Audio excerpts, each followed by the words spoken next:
Assalamualaikum warahmatullahi wabarakatuh.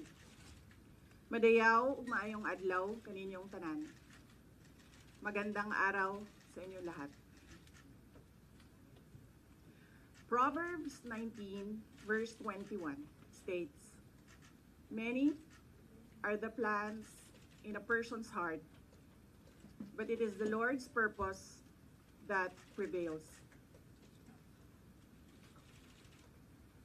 It took me 47 years to understand that my life was never meant to be only mine.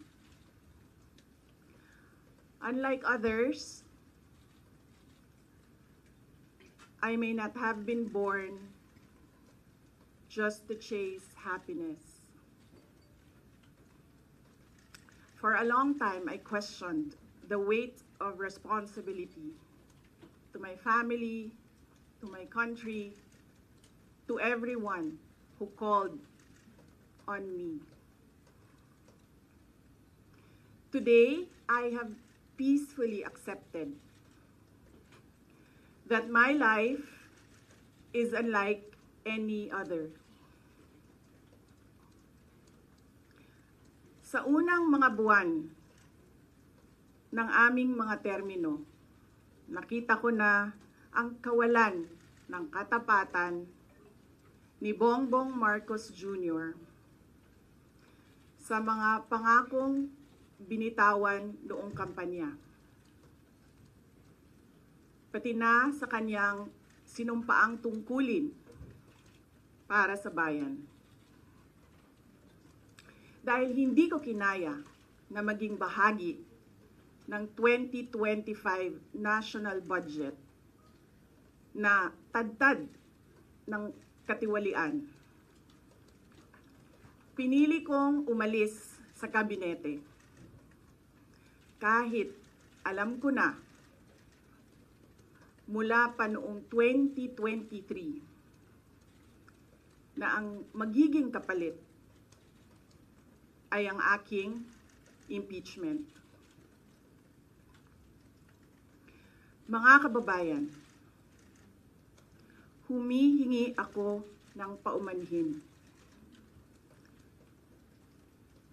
Patawad kung tinulungan ko mahalal si BBM bilang Pangulo ng ating bansa.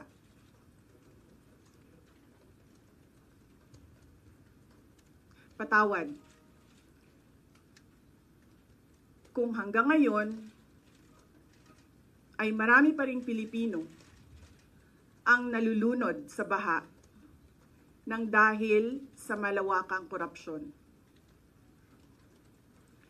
Patawad kung lantaran ang pang-aabuso ng ating mga institusyon para sa pansariling interes ng mga politiko. Patawad kung patuloy ang pagtaas ng presyo ng mga pangunahing bilihin habang nananatiling kapos ang kita ng bawat pamilya. Patawad kung wala man lang tayong tunay na seguridad sa pagkain. Patawad kung may nagkakasakit at binabawian bigla ng buhay dahil sa kakulangan ng maayos at epektibong healthcare system. Hindi ako kailanman natakot sa pagsira nila sa pangalan ko. Ngunit, may takot ako para sa ating mga anak. May takot ako para sa susunod na henerasyon.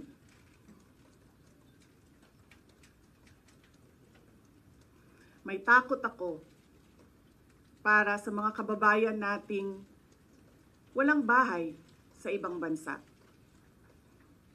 walang pangalawang pasaporte,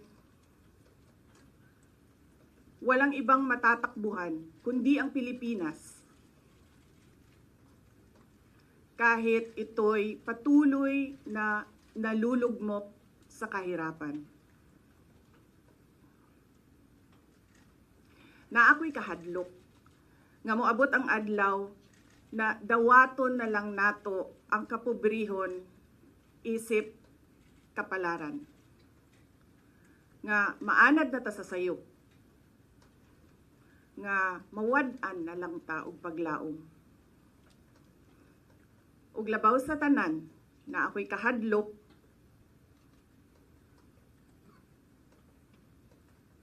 nga moabot ang adlaw nga wala na tay Pilipinas nga ikahatag sa atong mga anak.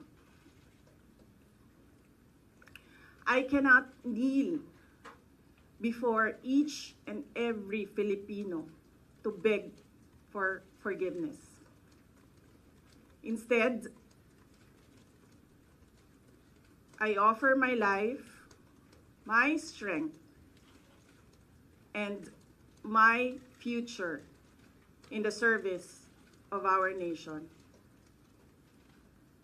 Mga kababayan, ibalik natin ang tapang at malasakit para sa Diyos, sa bayan, at para sa bawat pamilyang Pilipino. Ako si Sara Duterte, tatakbo bilang Pangulo ng Pilipinas. Shukran. Any questions? First question. Next time na ang question. Oh. Thank you. Oh. Morning. Iniwan ko kay JC yung kabuuan ng speech.